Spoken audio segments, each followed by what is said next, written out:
Welcome to another edition of English Makes No Sense. Today we're going to take a look at an idiom. An idiom, yeah, you know, a figure of speech. And today's idiom is almost literally the same thing. Well, not exactly, but it's an idiom that makes sense. Come on, the idiom is to throw cold water on something.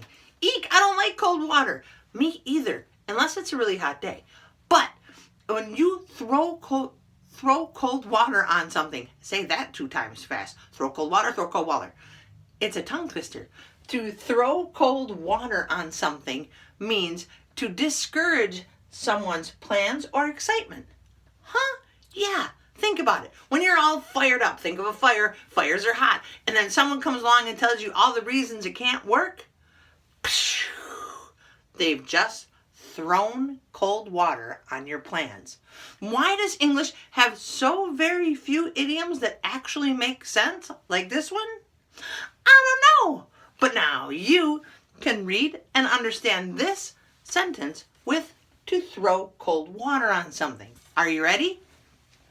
We were all fired up about going diving until Bob threw cold water on our plans.